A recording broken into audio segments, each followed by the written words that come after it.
బీహార్లోని ఓ కరుడుగట్టిన దొంగ భార్య ఏకంగా జెడ్పీటీసీ మెంబర్గా అలవోకగా గెలిచింది. హేమాహేమి బీజేపీ నేతలు వచ్చినా, కమలం పార్టీ అభ్యర్థిని గెలిపించాలని ప్రచారం చేసినా కూడా ఓ దొంగ భార్యను ఓడించలేకపోయారు. గజ దొంగ భార్య ఏకంగా 2000కు పైగా మెజారిటీతో గెలిచింది. ఆమెకు బిగ్గెస్ట్ సపోర్ట్ ఆమె భర్త. కానీ అతను ఓ కరుడుగట్టిన దొంగ. పోలీసులు అతన్ని జాగ్వార్ దొంగ అంటారు. ఇక తాను ప్రచారం చేసే సమయంలో ఏకంగా నరేంద్ర మోడీ కొటేషన్ను కొట్టేవాడు. సబ్కా మాన్ సబ్కా సన్మాన్, సబ్కా సాత్ సబ్కా వికాస్. మామూలుగా రాజకీయాల్లోకి వచ్చి నేతలు దొంగలుగా మారుతారు. ఎందుకంటే అధికారికంగా జనం సొమ్మును దోపిడీ చేయొచ్చు. కానీ ఈ జాగ్వార్ దొంగ వెరైటీ. దోపిడీలు చేసి, దొంగతనాలు చేసి పాలిటిక్స్లోకి వచ్చాడు. భార్యని గెలిపించుకున్నాడు. వచ్చేసారి జైల్లో ఉన్నా సరే ఎమ్మెల్యేగా పోటీ చేస్తానని సవాల్ చేస్తున్నాడు. భార్య కూడా నా భర్తను ఎమ్మెల్యేగా చేసి అసెంబ్లీకి పంపుతానని చెబుతోంది. మరి ఒక దొంగను ఎలా గెలిపించారు? దొంగ భార్య అంటే దొంగే కదా అనుకోవచ్చు. కానీ ఈ జాగ్వార్ దొంగ స్టైల్ వేరు. పెద్దలను దోచుకుని పేదలకు పంచుతాడు. చేసేది దొంగతనం. కానీ రోడ్లు వేయిస్తాడు, లైట్లు వేయిస్తాడు, మురికి కాలువలు తీయిస్తాడు, పేదల పెళ్లిళ్లు చేస్తాడు. ఎవరైనా సరే తినడానికి తిండి లేదంటే 6 నెలలకు సరిపడా సరుకులు కొని పెడతాడు. పేద పిల్లల ఫీజులు కడతాడు. ఒకటేమిటి, అన్నీ చేస్తాడు. ఇంతకీ ఎవరా దొంగ? ఎలా గజ దొంగ పొలిటీషియన్గా మారాడు? ఇప్పుడు అసలు ఎక్కడ ఉన్నాడో తెలుసుకుందాం. బీహార్లోని సితిర్మహి జిల్లాలోని జోగియా గ్రామంలో ఉంటాడు మహమ్మద్ ఇర్ఫాన్. ఇతను పేదరికంలోనే పుట్టాడు. తనకు 20 ఏళ్లు వచ్చే వరకు కూలి పని చేసుకుని బతికాడు. కొంతవరకు చదువుకున్నాడు. అయితే తన అన్న పెళ్లి తర్వాత వదిన ఇంటికి వెళ్ళాడు మహమ్మద్ ఇర్ఫాన్. అక్కడే పక్కింట్లో ఉండే యువతైన పర్వీన్ని చూసి ప్రేమలో పడ్డాడు. ఆమె ఇంటర్ చదువుతున్నప్పుడు ఆమెతో తొలిచూపులోనే ప్రేమలో పడ్డాడు. ఆమె ఇంటికి బంధువునంటూ వెళ్లి ఫోన్ నంబర్ ఇచ్చాడు. అలా ఇద్దరి ప్రేమ రహస్యంగా సాగింది. కాలేజ్ పేరుతో బయటకు వచ్చిన పర్వీన్ తన ప్రియుడు ఇర్ఫాన్ను కలుసుకునేది. ఈ విషయం పెద్దలకు తెలియడంతో గొడవలు జరిగాయి. ఎందుకంటే ఇర్ఫాన్కు ఆస్తులేమీ లేవు. కానీ పర్వీన్ కుటుంబం మాత్రం ఎగువ మధ్యతరగతి కుటుంబం. దీంతో ఆమె తండ్రి ఇర్ఫాన్కు కూతుర్నిచ్చి పెళ్లి చేసేందుకు ఇష్టపడలేదు.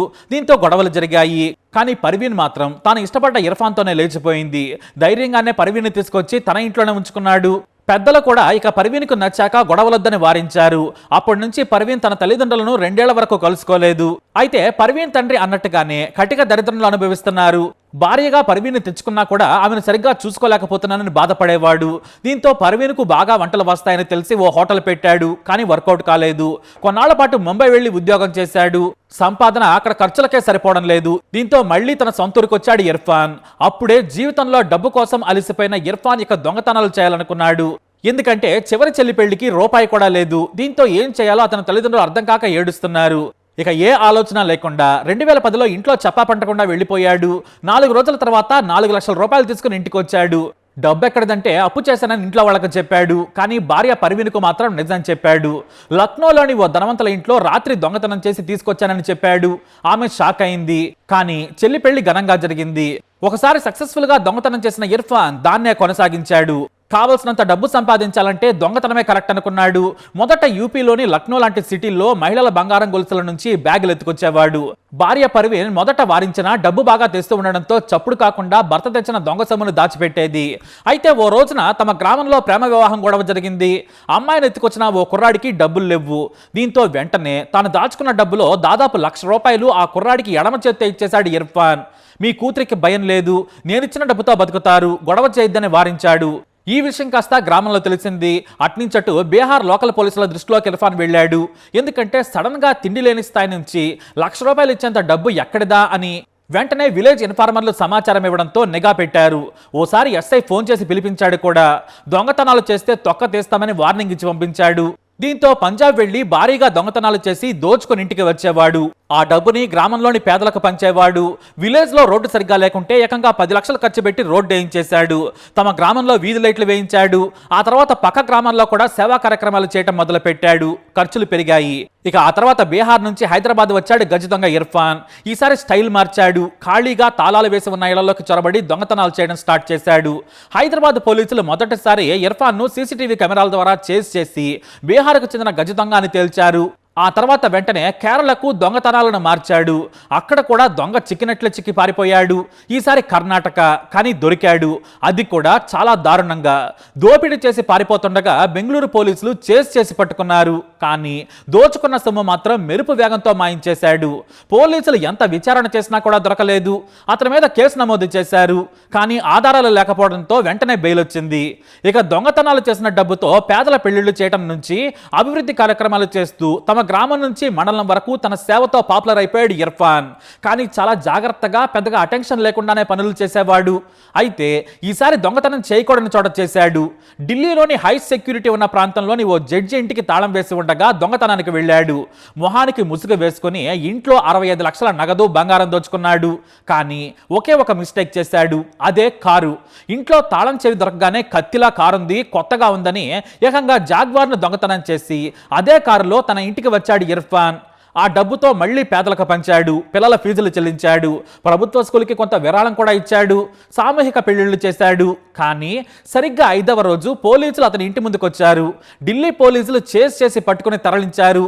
బీహార్ పోలీసులకు ఈ గజ దొంగ గురించి సమాచారం ఇచ్చారు. కానీ అతని ఇంట్లో డబ్బు దొరకలేదు, బంగారం కూడా లేదు. ఆనాటి నుంచే జాగ్వార్ దొంగగా పేరు పడింది ఇర్ఫాన్కి. అయితే మళ్ళీ బెయిల్ మీద బయటకు వచ్చాడు. అక్కడి నుంచి గోవాలో కూడా దొంగతనాలు చేశాడు. కానీ జాగ్వార్ దొంగతనం తర్వాత అతన్ని పోలీసులు సులువుగా ట్రేస్ చేయడం మొదలుపెట్టారు. అయితే దొంగతనం చేసిన సొమ్మును దాచుకునేవాడు కాదు, మొత్తం పనిచేసేవాడు. తాను ఒక మంచి ఇల్లు కట్టుకున్నాడు, కారులో తిరుగుతూ ఉన్నాడు. దాదాపు 2 కోట్ల రూపాయలను పేదలకు పనిచేశాడు. పోలీసులు మాత్రం సీసీటీవీ కెమెరా ఫుటేజ్ను చూడగానే జాగ్వార్ దొంగ అని తేల్చడం మొదలుపెట్టారు. అయితే పంజాబ్, ఢిల్లీ, కర్ణాటక, కేరళ, తెలంగాణ, గోవా, యూపీ పోలీసులు అతని సులువుగా గుర్తిస్తున్నారు. దీంతో కోల్కతాకు మకాం మార్చాడు. అక్కడ వరుస దొంగతనాలు చేశాడు. దాదాపు 5 ఏళ్ల పాటు దొంగతనాలు చేసి పోలీసులను ఏమార్చాడు. కోట్ల రూపాయలు కొల్లగొట్టాడు. దీంతో పోలీసులు నిఘా పెట్టారు. పక్కా ట్రాపేసి పట్టుకున్నారు. దాదాపు 1 ఏడాది పాటు కోల్కతా జైల్లో గడిపాడు. మళ్ళీ ఢిల్లీ వచ్చాడు. అక్కడ దొంగతనాలు చేసి దొరికిపోయాడు. ఇలా దొంగతనం చేయడం, దొరికిపోవడం, జైల్లో ఉండడం ఇర్ఫాన్కు రివాజ్గా మారింది. కానీ అతనిపై స్థానిక పోలీసుల నిఘా ఉంది. చాలాసార్లు ఉన్నతాధికారులు హెచ్చరించారు. బయట రాష్ట్రాల్లో దొంగతనాలు చేస్తున్నామని మాకు తెలిసింది, ఎన్కౌంటర్ చేసి పారేస్తామని హెచ్చరించారు. దాదాపుగా 36 కేసులు ఇర్ఫాన్ పై ఉన్నాయి. బయట రాష్ట్రాల్లోని కేసు విచారణను ఎగ్గొట్టడంతో బీహార్ పోలీసులను సంప్రదించేవారు. కానీ కథ అక్కడితో ముగియలేదు. లోకల్ పోలీసులకు భారీగా లంచాలిచ్చి మేనేజ్ చేశాడనే టాక్ కూడా మొదలైంది. అలా పేరు పాకిపోయింది. లోకల్ జనమంతా రాబిన్హుడ్ ఇర్ఫాన్ అని పిలవడం మొదలు పెట్టారు. పోలీసులు మాత్రం జాగ్వార్ దొంగ అని ఎంక్వైరీ చేసి హెచ్చరించేవారు. బయట రాష్ట్రాల పోలీసులు సూపర్ థీఫ్ అంటూ పేరు పెట్టారు. అయితే ఏడాదికో దొంగతనం చేస్తూ పోలీసులకు దొరకకుండా బయటపడుతున్నాడనే విషయం పోలీసులు గుర్తించారు. అదేమిటంటే వెరైటీగా బాగా డబ్బున్న రాజకీయ నాయకులు, పెద్ద అధికారులను మాత్రమే టార్గెట్ చేస్తాడు. రిచ్ ఏరియాలో తిరగడం, చిన్న పెద్ద నాయకులు, అధికారులుండే పోస్ట్ ఏరియాల్లో రెక్కి నిర్వహించి తాళం వేసి ఉంటే అంతే సంగతులు. సీసీటీవీ కెమెరాలున్నా, మోడర్న్ టెక్నాలజీ డోర్లున్నా సరే నిమిషంలో తీసి పారేస్తాడు.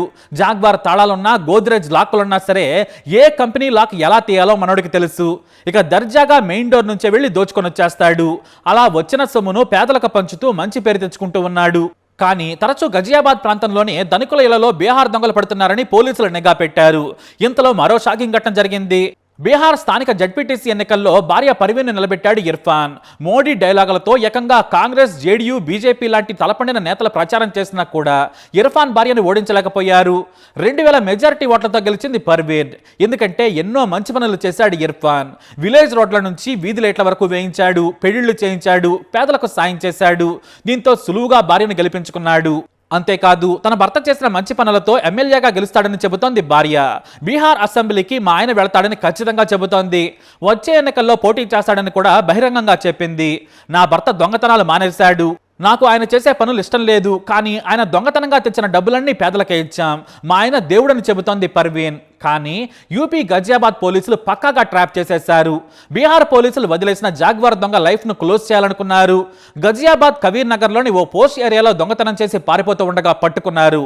ఆపరేషన్ జాగ్వార్ పేరుతో చేసిన వారి ట్రాప్లో పక్కాగా ఇరుక్కున్నాడు గజ దొంగ ఇర్ఫాన్. బంగారం, 10 లక్షల డబ్బును దోచుకొని కారులో పారిపోతూ ఉండగా పట్టుకున్నారు. అతన్ని అరెస్టు చేసి జైలుకు పంపారు. 1.5 కోటి పైగా పేదలకు పంచినట్లు ఇర్ఫాన్ పోలీసులకు చెప్పాడు. మొదట చెల్లి పెళ్లి కోసం చేశాను, ఆ తర్వాత పేదలను ఆదుకునేందుకు దొంగతనాలు చేశాను.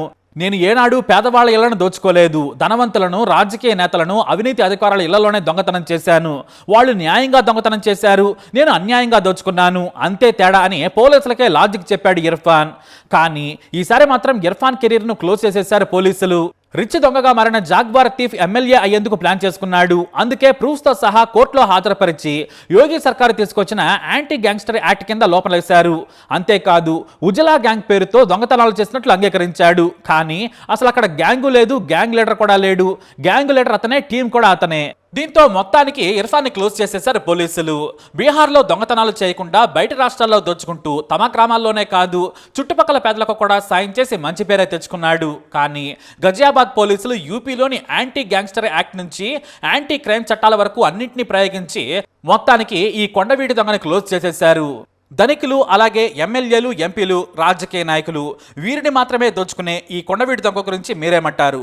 మీ అభిప్రాయాన్ని కమెంట్ ద్వారా తెలియజేయండి. ఈ వీడియో అప్డేట్స్ కోసం మై ఛానల్ ఫాలో అవ్వండి. అలాగే తప్పకుండా సబ్స్క్రైబ్ చేసుకోండి.